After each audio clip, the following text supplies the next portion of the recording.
ஓம் சக்தி. சக்தி அதிசிறி வயிற்றில் இருக்கும் பொழுது இந்த பிரியாவினுடைய தாய் தந்தையர் அவங்க இந்தியா இருக்கிறாங்க இல்லைங்களா, அவங்க ஃபோன் பண்ணி நீ பிரசவத்துக்கு குவைத்தில் இருக்க வேண்டாம், இங்கே வந்துரு, இந்தியா வந்துரு, நாங்கள் பார்த்துக்கிறோம், இந்தியா வந்துரு, நாங்கள் பார்த்துக்கிறோம், பலவிதமாக போட்டு நெருக்கடி கொடுக்குறாங்க, செஞ்சுறாங்க.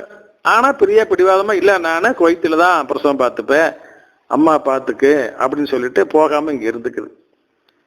சரி, பிரசவத்துக்கு துணைக்கு யாராவது வேணுமே, அதனால அவங்க என்ன பண்ணாங்க, பிரியாவினுடைய அக்கா பேர் கீதா, அவங்கள இந்தியா வரவழைப்பதற்காக குவைத்தில் விசா வாங்கறதுக்கு முயற்சி பண்ணா ஃபர்ஸ்ட் லெவலில் முடியாதுன்னு சொல்லிட்டான், நீ போய் பெரிய ஆஃபீஸர் பாருன்ட்டான். அப்புறம் பெரிய ஆஃபீஸரை போய் ஆனந்த் பார்க்க, ஆனந்த் மூஞ்சி பார்த்த உடனே அந்த ஆஃபீஸர் எதுவுமே கேட்காம உடனே கையெழுத்து போட்டு கொடுத்துட்டாருங்களாமா.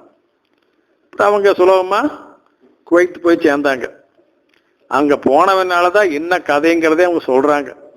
ஏன் அவங்க தாய் தந்தையர் குவைத்தில் இருக்க வேண்டாம், இந்தியா வந்துட பிரசவத்துக்குன்னு ஏன் அவ்வளோ தூரம் வற்புறுத்தி கூப்பிட்டாங்க அப்படின்னா, அவங்க ஜோசியம் பார்த்துருக்குறாங்க.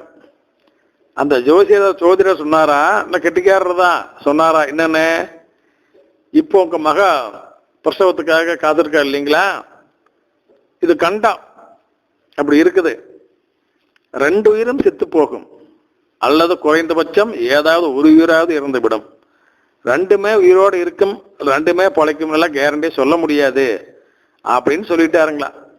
அதன் காரணமாகத்தான் அவங்க அவ்வளவு தூரம் வற்புறுத்தி இந்தியா வந்துன்னு கூப்பிட்டுருக்குறாங்க. ஆனால் ஏற்கனவே அப்படித்தானே சொன்னாங்க, அபார்ஷன் ஆயிடுச்சு, ஸ்கேன் ரிப்போர்ட் எல்லாம் பார்த்துட்டு பிரைவேட் ஹாஸ்பிட்டலில் அபார்ஷன் ஆயிடுச்சு, நீங்கள் ஜிஹெச் போய் அபார்ஷன் பண்ணிக்கன்னு சொல்லி தான் சொன்னாங்க. விதி அப்படித்தான் இருந்திருக்குது. ஆனால் அம்மா கருணை விதியை மாற்றி வைத்து விட்டது. அதான் அம்மாவுடைய ஸ்டைலே, விதியை மாற்றி அமைக்கும் வேலையில் அம்மா அப்படியே ரொம்ப சாதாரணமாக செஞ்சுட்டு போயிடுவாங்க. அந்த வகையில் தானுங்க அந்த குழந்தை சக்தி அதிசிறி நல்ல முறையில் பிறந்து அதுக்கு 5 வயசு ஆகுது சக்திகளே. ஓம் சக்தி.